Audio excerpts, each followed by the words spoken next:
ನಮಸ್ಕಾರ. ಒಮ್ಮೆ ಒಬ್ಬ ಅಜ್ಜ ತನ್ನ ಪಕ್ಕದ ಮನೆ ಹುಡುಗನ ಮೇಲೆ ಇಲ್ಲ ಸಲ್ಲದ ಆರೋಪವನ್ನು ಹೊರಿಸಿ ಕೇಸ್ ಹಾಕ್ತಾನೆ. ಪೊಲೀಸರು ಬಂದು ಆ ಹುಡುಗನನ್ನು ಬಂಧಿಸಿ ಕರ್ಕೊಂಡು ಹೋಗ್ತಾರೆ. ಆ ಹುಡುಗನನ್ನು ವಿಚಾರಣೆ ಮಾಡಿದಾಗ ಅವನದ್ದೇನು ತಪ್ಪಿಲ್ಲ ಅಂಥೇಳಿ ಅವರಿಗೆ ಗೊತ್ತಾಗಿ ಅವನನ್ನು ಬಿಟ್ಟುಬಿಡ್ತಾರೆ. ಆದರೆ ಆ ಹುಡುಗ ಮನೆಗೆ ಬರುವಾಗ ದಾರಿಯಲ್ಲಿ ಸಿಕ್ಕವರು, ಮನೆಯವರು, ಬಂಧುಗಳು, ಸ್ನೇಹಿತರು ಎಲ್ಲರೂ ಕೂಡ ಅವನನ್ನು ಕಳ್ಳನ ಹಾಗೆ ನೋಡ್ತಾರೆ.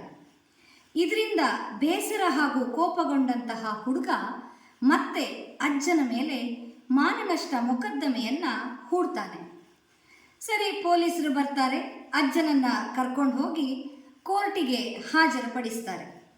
ಆಗ ಜಡ್ಜು ಅಜ್ಜನ ಹತ್ರ ಕೇಳ್ತಾರೆ, ಯಾಕಜ್ಜ ಹೀಗೆ ಮಾಡಿದ್ರಿ, ಆ ಹುಡುಗನ ಮೇಲೆ ಇಲ್ಲ ಸಲ್ಲದ ಆರೋಪವನ್ನು ಹೊರಿಸಿದ್ರಿ ಅಂತೇಳಿ ಕೇಳಿದಾಗ ಅಜ್ಜ ಹೇಳ್ತಾನೆ, ಆ ಹುಡುಗನನ್ನು ಕಂಡ್ರೆ ನನಗಾಗ್ತಿರ್ಲಿಲ್ಲ, ಅದಕ್ಕೆ ನಾನು ಹಾಗೆ ಮಾಡಿದೆ ಅಂಥೇಳಿ. ಸರಿ, ಜಡ್ಜ್ ಹೇಳ್ತಾರೆ, ಆಯಿತು, ಇವತ್ತು ನಾನು ಇದರ ಬಗ್ಗೆ ಏನು ತೀರ್ಪು ಕೊಡುವುದಿಲ್ಲ, ನಾಳೆ ಕೊಡ್ತೀನಿ. ಆದರೆ ನಾಳೆ ನೀವು ಕೋರ್ಟಿಗೆ ಬರುವಾಗ ಆ ಹುಡುಗನ ಮೇಲೆ ಏನೆಲ್ಲ ಆಪಾದನೆ ಇದೆಯೋ ಅದನ್ನೆಲ್ಲ ಒಂದು ಪೇಪರಲ್ಲಿ ಬರೆದು ಅದನ್ನು ಒಂದು 500 ಜೆರಾಕ್ಸ್ ತೆಗೆದು ಬರುವ ದಾರಿಯಲ್ಲಿ ಹಾಕಿ ಬರಬೇಕು ನೀವು ಅಂಥೇಳಿ ಹೇಳ್ತಾರೆ. ಅಜ್ಜನಿಗೆ ಜಡ್ಜ್ ಯಾಕೆ ಹಾಗೆ ಹೇಳಿದರು ಅಂಥೇಳಿ ಗೊತ್ತಾಗಲ್ಲ. ಆದರೆ ಮಾರನೇ ದಿನ ಹಾಗೆ ಮಾಡ್ತಾರೆ. ಅಜ್ಜ ಕೋರ್ಟಿಗೆ ಬಂದು ಸ್ವಲ್ಪ ಹೊತ್ತಿನಲ್ಲಿ ವಿಚಾರಣೆ ಶುರುವಾಗತ್ತೆ. ಆಗ ಜಡ್ಜ್ ಅಜ್ಜನಿಗೆ ಹೇಳ್ತಾರೆ, ಅಜ್ಜ ನಾನು ಹೇಳ್ದಾಗ ಮಾಡಿದ್ರಾ ಅಂಥೇಳಿ. ಅಜ್ಜ ಹೌದು ಅಂಥೇಳಿ ಹೇಳ್ತಾರೆ. ಸರಿ, ಹಾಗಾದರೆ ಈಗ ನೀವು ಮತ್ತೆ ಹೋಗಿ ಆ 500 ಹಾಳೆಗಳನ್ನು ಹೆಕ್ಕೊಂಡು ಬರಬೇಕು ಅಂಥೇಳಿ ಹೇಳ್ತಾರೆ. ಅಜ್ಜನಿಗೆ ಆಶ್ಚರ್ಯ ಆಗತ್ತೆ. ಅರೆ, ಅದು ಹೇಗೆ ಸಾಧ್ಯ?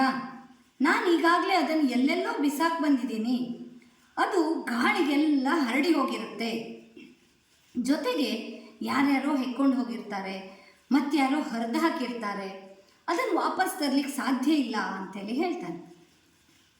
ಆಗ ಜಡ್ಜ್ ಹೇಳ್ತಾರೆ, ನೋಡಿ ಅಜ್ಜ, ನೀವು ಕೂಡ ಹಾಗೆ ಆ ಹುಡುಗನ ಮೇಲೆ ಆಪಾದನೆ ಮಾಡಿದ್ರಲ್ಲ, ಅದು ಗಾಳಿಯಲ್ಲಿ ಹರಡಿ ಎಲ್ಲೆಲ್ಲೋ ಹೋಗಿ ಏನೇನೋ ಆಗಿರುತ್ತೆ.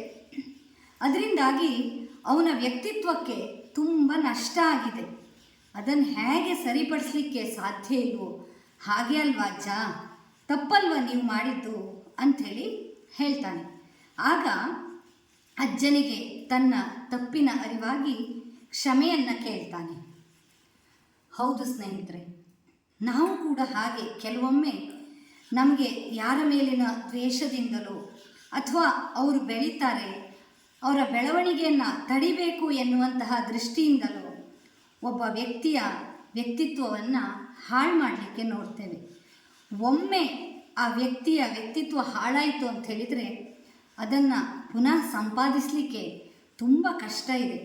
ಕೆಲವೊಮ್ಮೆ ಇದರಿಂದ ನೊಂದಂತಹ ವ್ಯಕ್ತಿ ಆತ್ಮಹತ್ಯೆ ಕೂಡ ಮಾಡಿಕೊಳ್ತಾನೆ.